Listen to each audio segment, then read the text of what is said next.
Moral stories in Hindi खजाने की खोज। एक गांव में एक रामलाल नाम का एक किसान अपनी पत्नी और 4 लड़कों के साथ रहता था। रामलाल खेतों में मेहनत करके अपने परिवार का पेट पालता था, लेकिन उसके चारों लड़के आलसी थे, जो गांव में वैसे ही इधर उधर घूमते रहते थे। एक दिन रामलाल ने अपनी पत्नी से कहा कि अभी तो मैं खेतों में काम कर रहा हूं, लेकिन मेरे बाद इन लड़कों का क्या होगा?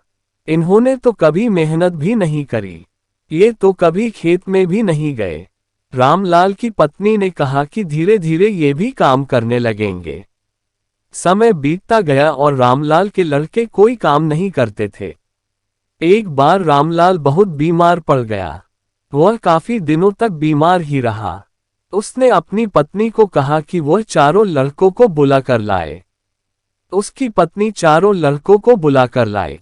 रामलाल ने कहा, लगता है कि अब मैं ज्यादा दिनों तक जिंदा नहीं रहूंगा।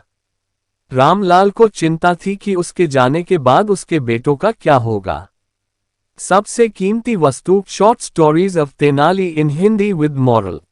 इसलिए उसने कहा, बेटो, मैंने अपने जीवन में जो भी कुछ कमाया है वह खजाना अपने खेतों के नीचे दबा रखा है। मेरे बाद तुम उसमें से खजाना निकालकर आपस में बांट लेना। ये बात सुनकर चारों लड़के खुश हो गए। कुछ समय बाद रामलाल की मृत्यु हो गई।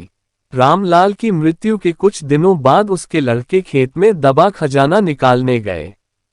उन्होंने सुबह से लेकर शाम तक सारा खेत खोद दिया, लेकिन उनको कोई भी खजाना नजर नहीं आया।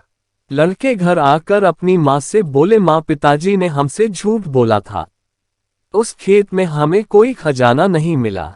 उसकी माँ ने बताया कि तुम्हारे पिताजी ने जीवन में यही घर और खेत ही कमाया है, लेकिन अब तुमने खेत खोद ही दिया है तो उसमें बीज बो दो।